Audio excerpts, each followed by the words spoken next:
Chapter 22, Stars Like Sagebrush.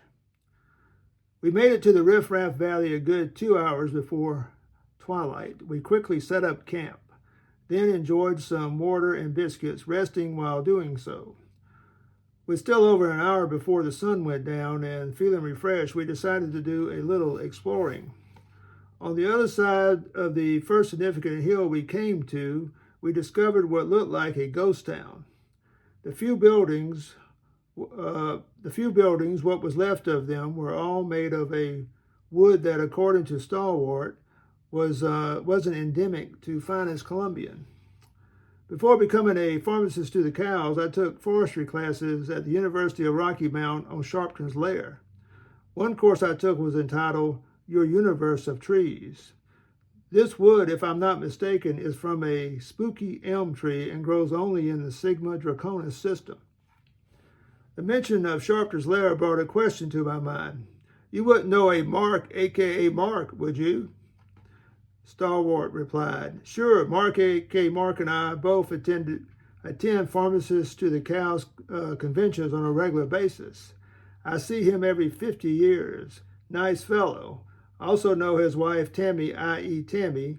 She and my wife, Rosalita, have both been involved at one time or the other in the interstellar Dairy Queen beauty pageants.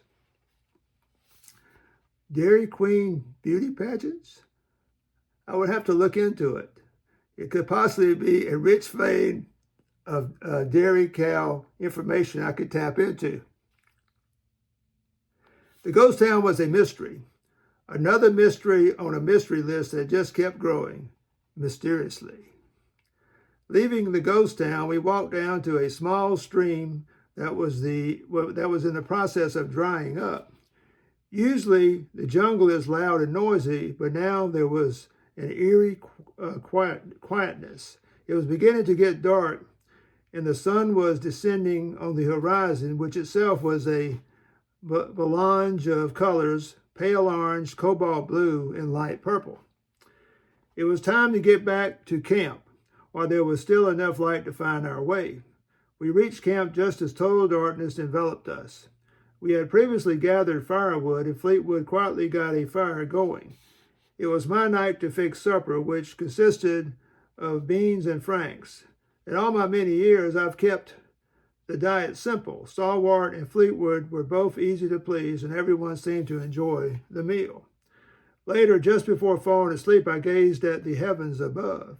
The stars were thick, and a milky thread glossed over them. Too bad you can't smell stars. They must exude a heavenly aroma. Chapter 23, Irbo, IRBO. The next morning, we walked past the ghost town to the point where the jungle opened up to the wide expanse of the Riff Raff Valley. In the far distance could be seen snow-capped mountains. No cows would be there. Mountain goats, yes, but mountain goats weren't on our agenda. A lifeless-looking river snaked ever so slowly through the middle of the valley, and cottonwood trees drooped on either side of the river. We finally saw a herd of cows. Strangely enough, they were unattended, and as we approached them cautiously, we were then suddenly surprised by a ferocious pack of wild dogs. They were definitely in attack mode. I didn't want to hurt them, but it looked like we might have no choice. Out of the blue, we heard the whooshing sound of lariats darting through the air. It was as if the lariats had homing devices on them as they each found their targets, which were the dogs' necks.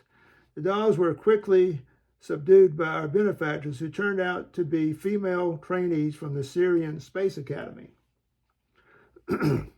As the trainees led the dogs away, a very prim and proper-looking lady walked up. I quickly thanked her and her trainees for their intervention in a difficult situation. Think nothing of it. It was serendipitous, if you think about it. It gave the girls the chance to put into practice their latest training. So spoke Commodore Penny Perkowitz, lead instructor from the Syrian Space Academy for outdoor training on other planets. Your trainees performed in a highly efficient and impressive manner, Stalwart said, with Fleetwood nodding in agreement. It was almost lunchtime, and we invited the Commodore and her trainees to have lunch with us. That's very kind of you, but we need to get back to our outdoor classroom. I'm scheduled to go over in great detail a very important topic. What might that be? I asked, thinking it was something to do with Syrian business practices. I'm discussing URBO, Intergalactic Rules-Based Order. The Commodore seemed to add a layer of gravitas to her persona as she spoke. She then said goodbye, and she and the trainees headed back to their outdoor training facility. The cows hadn't moved, which was surprising with all the commotion going on.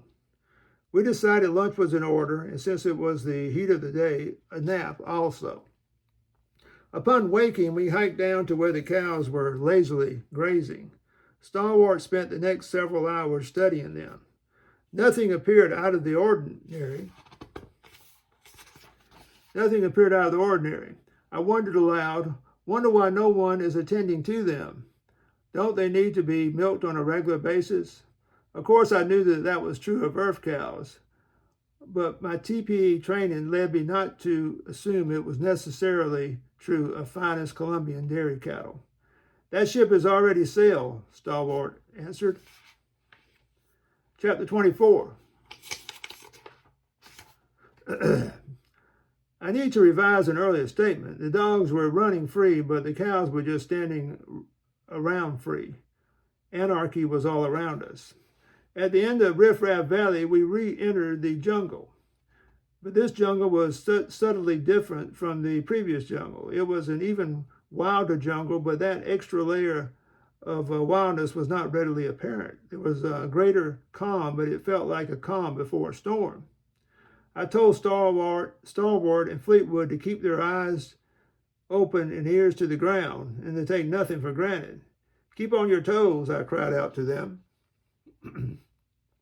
One morning it rained without stopping. We were caught in a mini mudslide that was more embarrassing than dangerous. We all had a good laugh and jumped in the first body of water we came to, a freshwater pond at the bottom of a glacial mountain.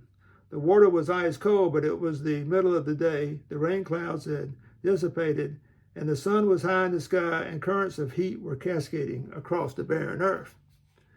The pond contained brim and crappie, and we feasted on them. The fish were good. They were honest fish with no bones to pick. Well, I take that back. There were bones to pick, but the fish were so good the bones were worth picking. A bullfrog croaked. It was sitting on a lily pad on the opposite side of the pond. We wondered if his name was Jeremiah.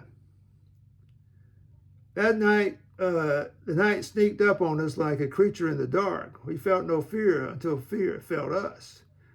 We fought against the fear, grabbing it by its scrawny, loathsome neck, then slamming it to the ground and stomping on it until the ground gave way and fear fell into the submerged chaos, the yawning chasm, the interminable abyss. Another 61 years passed with innumerable treks through endless jungles, across hellish valleys where the heat and humidity were beyond the pale, and over and beside mountains laced with treacherous paths and trails, ready at any moment to toss us like rag dolls to the rocks below, where our bodies would break into pieces, and the pieces would return to their primordial shapes in the form of nameless atoms and molecules. Yet, and still, and in spite of, we went onward into the breach.